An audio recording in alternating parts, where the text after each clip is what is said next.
बहुत बहुत स्वागत है दोस्तों आप सभी का हमारे YouTube चैनल पे। आशा करता हूँ आप सब लोग स्वस्थ होंगे।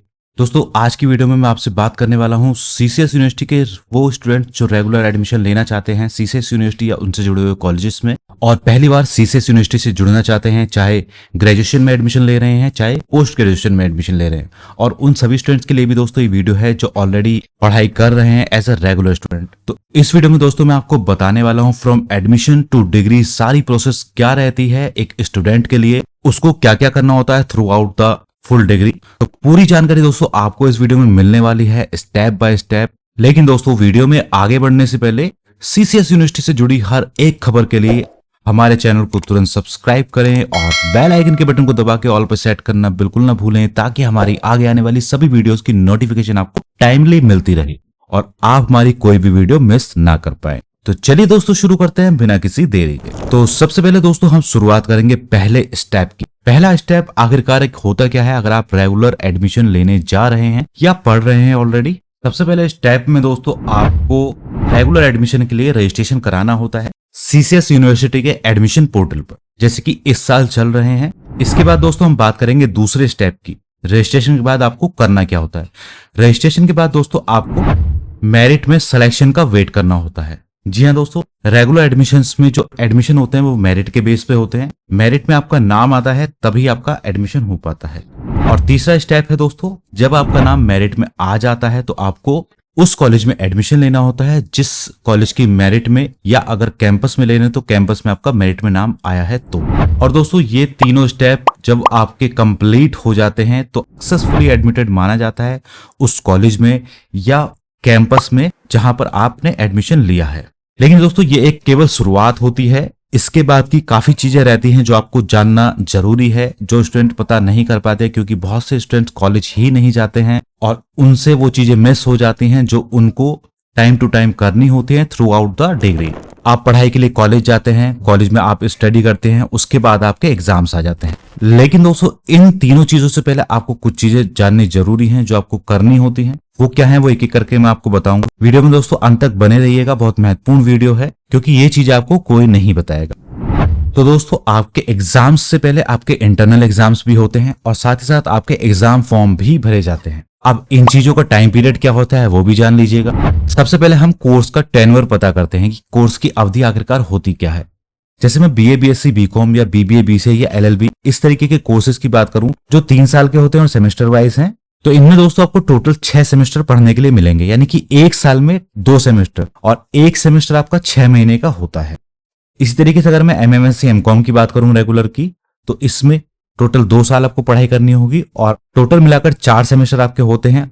हर एक साल में 2 सेमेस्टर होते हैं। अब दोस्तों बताऊंगा आपको कि एग्जाम कितने टाइप के होते हैं। देखिए दोस्तों, एक होता है आपका इंटरनल एग्जामिनेशन, एक होता है आपका एक्सटर्नल एग्जामिनेशन। इंटरनल एग्जामिनेशन आपको कॉलेज के बेसिस पर होते हैं, यानी कि कॉलेज ही उनको कराता है जो भी आपने पढ़ाई की है एक सेमेस्टर में उस सेमेस्टर के कोर्स का। इसी तरीके से एक्सटर्नल एग्जाम जो यूनिवर्सिटी एग्जाम होते हैं उनको बोला जाता है। दोनों ही आपको क्लियर करने जरूरी हैं, दोनों ही आपको देने जरूरी हैं और थ्योरी और प्रैक्टिकल दोनों में ही इंटरनल एक्सटर्नल एग्जाम होते हैं। साथ ही साथ एक महत्वपूर्ण चीज और है दोस्तों, वही है कि आपको हर सेमेस्टर में एग्जाम फॉर्म भी फिल करना होता है। अगर आप एग्जाम फॉर्म फिल नहीं करेंगे तो आप एग्जाम देने के लिए एलिजिबल नहीं होगे और वो आपका एडमिशन वेस्ट हो जाएगा। तो केवल एडमिशन लेने से या कॉलेज में पढ़ाई करने से ही आप क्लियर नहीं होते हो, ये चीजें भी आपको ध्यान रखनी होती हैं।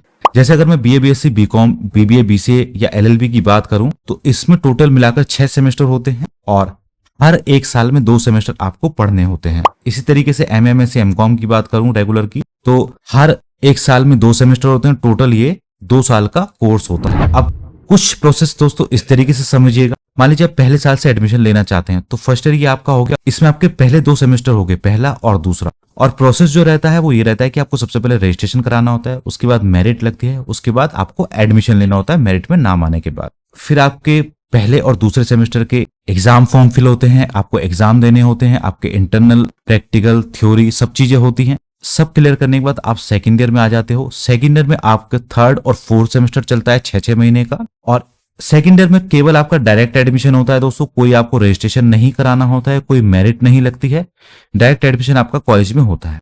सेकेंड ईयर की ये सभी चीजें करने के बाद internal, external, theory, practical, exam form fill करने के बाद आपको थर्ड ईयर करना होता है। और थर्ड ईयर में 5वां और छठा सेमेस्टर होता है। थर्ड ईयर उन कोर्सेज के लिए है जिनका पीरियड 3 साल का है। जैसे पीजी में 2 साल में ही कंप्लीट आपका हो जाएगा, तो यूजी में आपका 3 साल में जाके कंप्लीट होगा। वहां पर भी आपको डायरेक्ट एडमिशन लेना होता है, कोई आपको रजिस्ट्रेशन नहीं कराना होता, कोई मेरिट में नाम नहीं आता है, डायरेक्ट एडमिशन आपका कॉलेजेस में होता है। इसके बाद जब दोस्तों आप अपने सारे साल क्लियर कर लेते हैं, सारे सेमेस्टर क्लियर कर लेते हैं और सभी पेपर क्लियर कर लेते हैं, किसी भी पेपर में बैक नहीं होती है, किसी भी सेमेस्टर में बैक नहीं होती है या फेल नहीं होते हैं, तब आपको क्लियरली पास माना जाता है और तब आपकी जो डिग्री होती है वो कंप्लीट मानी जाती है। तो इस तरीके से दोस्तों प्रोसेस रहता है फ्रॉम एडमिशन टू डिग्री का, कि आपको क्या क्या चीजें स्टेप बाय स्टेप करनी होती हैं एक डिग्री को कंप्लीट करने के लिए। तो अगर आप दोस्तों इन चीजों का ध्यान रखेंगे, टाइमली अपने एग्जाम फॉर्म्स भरेंगे, टाइमली अपने इंटरनल और एक्सटर्नल एग्जामिनेशंस देंगे और अच्छे से पढ़ाई करके आप अपने सभी एग्जाम्स देंगे, तो आप जो पीरियड डिसाइड होता है किसी भी कोर्स को करने का, जैसे यूजी का 3 साल है और पीजी का 2 साल है, तो आप बिना बैक के, बिना फेल हुए इन कोर्सेज को कंप्लीट कर सकते हैं विद इन द पीरियड जो प्रिस्क्राइब्ड होता है। वहीं अगर आपकी किसी सब्जेक्ट में बैक आ जाती है, किसी सब्जेक्ट में फेल हो जाते हो, तो आपका उसी तरीके से ये चीजें डिले होती चली जाती है। तो बैक की प्रोसेस क्या रहती है, किस तरीके से आपकी स्टडी चलती है, अगर आपकी बैक वगैरह आती है, कुछ और चीजें हो जाती हैं साथ में, वो चीजें एक अलग वीडियो में दोस्तों कवर करेंगे जब आपकी स्टडी शुरू हो जाएगी और एक एक करके आपको बताते रहेंगे सारी चीजों को टाइम टू टाइम। लेकिन दोस्तों सभी चीजों को जानने के लिए और सीसीएस यूनिवर्सिटी की हर एक अपडेट के लिए आप हमारे चैनल को जरूर सब्सक्राइब करें, क्योंकि अगर आप चैनल को सब्सक्राइब नहीं करेंगे तो आपको हमारी नई वीडियो की नोटिफिकेशन नहीं मिलेगी और आप हमारी वीडियो मिस कर देंगे। और साथ ही दोस्तों आपके सब्सक्राइब करने से हमें मोटिवेशन मिलती है इसी तरह की अच्छी अच्छी वीडियोस बनाने की। तो आशा करता हूं दोस्तों वीडियो आपको पसंद आई होगी। वीडियो अगर आपको पसंद आई हो तो उसको लाइक और अपने साथियों के साथ शेयर जरूर कीजिएगा और साथ ही साथ दोस्तों चैनल को सब्सक्राइब करना बिल्कुल ना भूलें। मिलते हैं दोस्तों किसी और वीडियो में, तब तक के लिए जय हिंद, जय भारत।